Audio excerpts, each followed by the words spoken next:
É verdade que eu nasci numa família espírita, mas até os 14 anos eu não tinha nenhuma preocupação com esta relação com o além-túmulo. Mas desde quando a minha irmã foi, interessei-me por assuntos espirituais. E desde então venho comentando o Evangelho nas casas espíritas, participando de reuniões de desobsessão, reuniões em que mantemos contato com aqueles que já se foram. Mas eu quero dizer hoje para vocês é que, com frequência, principalmente quando nós estamos falando ao público, falando sobre assuntos espirituais, desta relação com aqueles que já se foram, por mais que talvez as pessoas estejam ali presentes há muitas reuniões, acompanhando até mesmo os estudos, nós não podemos negar que vários olhares nos são dirigidos com estranheza, com ceticismo, com dúvida e até mesmo alguns olhares de ironia, de zombaria. Como se nós estivéssemos desequilibrados, estivéssemos seduzidos por uma ideia, fanáticos sobre assuntos que não podemos comprovar. O primeiro livro que eu li aos 14 anos sobre a doutrina espírita é O que é o Espiritismo. E este livro ele é muito bom e nele consta uma entrevista, e a primeira entrevista é do crítico, querendo participar de uma reunião, em que os participantes entravam em contato com aqueles que já se foram, e Allan Kardec, sabendo que a decisão favorável para que ele participasse dessa reunião poderia ser precipitada, o crítico lhe faz a seguinte pergunta: enfim, tudo deve ter começo. O aprendiz, que nada sabe, que nada viu ainda, mas que deseja se esclarecer, como poderá fazê-lo quando não lhe facultais os meios para isso? Então o crítico está perguntando a Allan Kardec: se eu quero me convencer, como que você não concorda? Por que você não concorda com a minha participação nesta reunião? E Allan Kardec vem apresentando os motivos pelos quais seria por demais precipitado a participação do crítico naquela reunião. Nós espíritas sabemos que a curiosidade por si só não basta, principalmente partindo de um crítico que aparentemente denotava interesse em conhecer os fenômenos, mas muito longe a intenção de sinceramente se convencer. E Allan Kardec o convida a estudar a doutrina primeiramente, a ler, meditar. Allan Kardec fala que a doutrina espírita não se aprende como as demais ciências, como a física,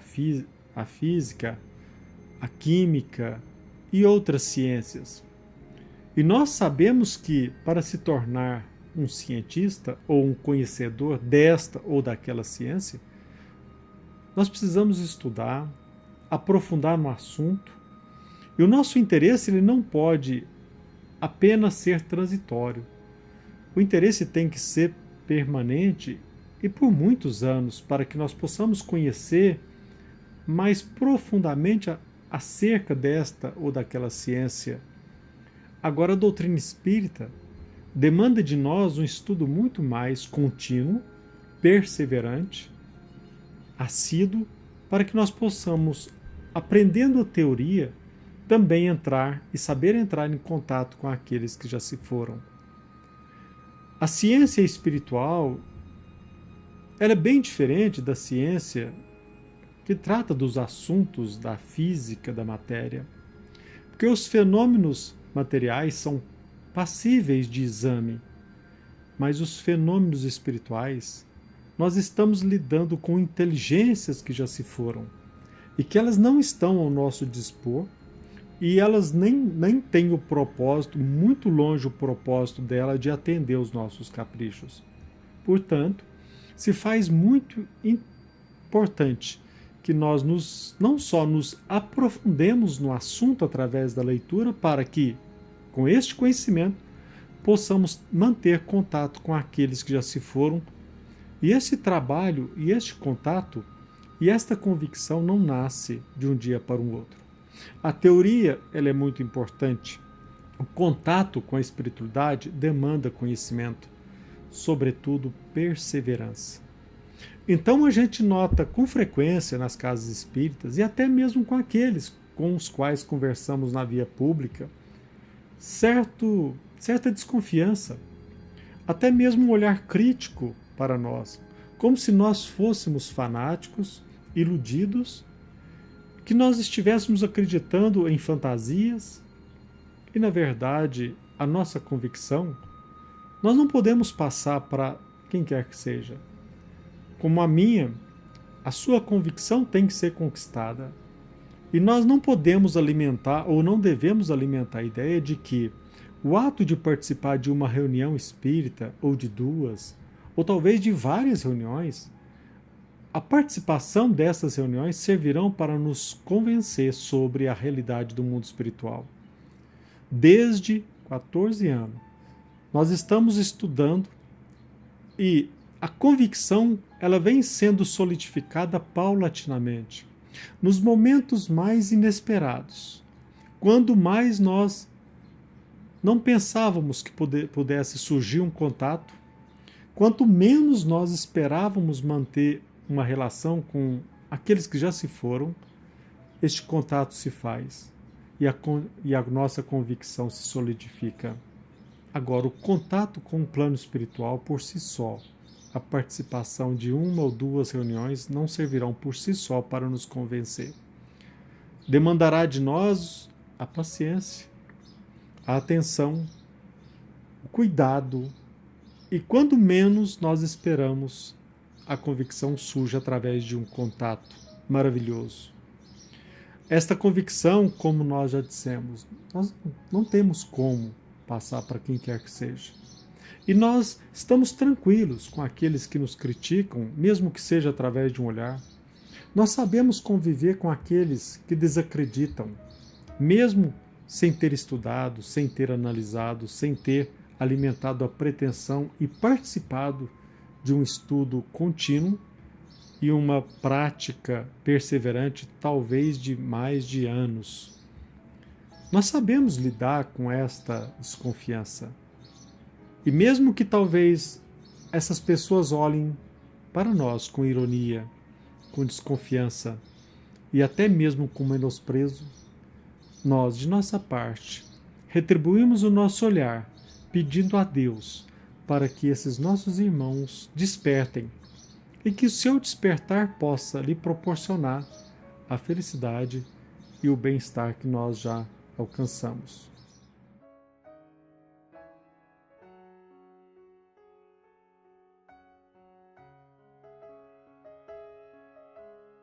Isto não quer dizer que a nossa convicção, a nossa certeza de que a vida continua, ela nos torna superior a quem quer que seja. Aliás, não se trata de um mérito, mas de um débito. Essa convicção nos tende a levar a aprofundar mais, cada vez mais, a mensagem de Jesus Cristo, para que com a nossa fé nós possamos entender as relações que se estabelecem não somente entre aqueles que ficam com aqueles que foram, mas sobretudo com aqueles que aqui na Terra ainda permanecem em contato conosco.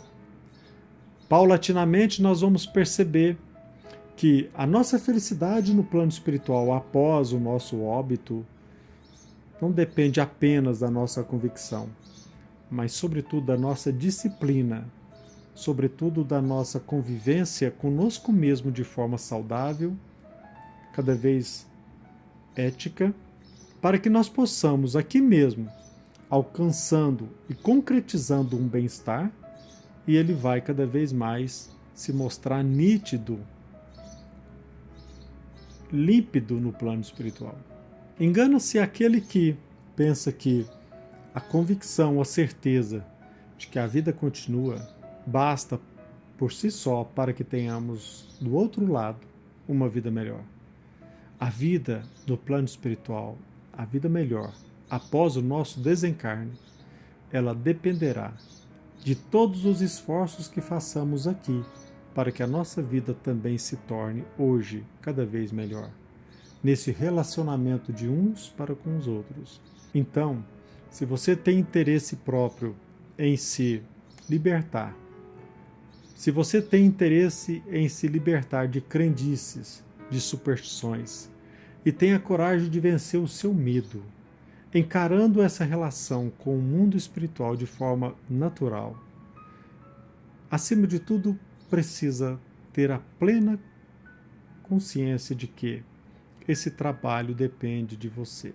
Que nós tenhamos a certeza e a convicção a ser adquirida por você de que a vida continua e de que nós estamos aqui de passagem e que da mesma forma que um ente querido foi, não demora muito, talvez ele esteja de volta, e não vai demorar também muito tempo que talvez nós já estaremos do lado de lá. O que urge esclarecer a todos é que nós precisamos aprender a viver com educação, com dignidade, e para que nós possamos viver na excelência da educação, sobretudo demanda de nós a certeza e a convicção de que a vida continua, porque o nosso projeto de vida melhor depende da nossa concepção do que seja vida. Se nós olharmos apenas para o presente, a nossa convicção é estreita e o nosso atuar é bastante infantil. E para vocês que às vezes nos dirigem o olhar de desconfiança, ou até mesmo de uma crítica velada, ou até mesmo dissimulada, encarando-nos como imbecis, desequilibrados, fanáticos, nós, para chegarmos aqui nesta convicção, nós já estudamos e procuramos a cada momento aprender cada vez mais e de forma humilde nos colocar à disposição de Deus, para que a espiritualidade possa, de forma saudável, aproveitar o melhor, cada vez melhor o seu tempo. A nossa vida, ela é muito preciosa. O nosso bem-estar, ele é muito importante, mas não pensemos nós que a nossa felicidade, ela é fruto da desatenção, do desinteresse.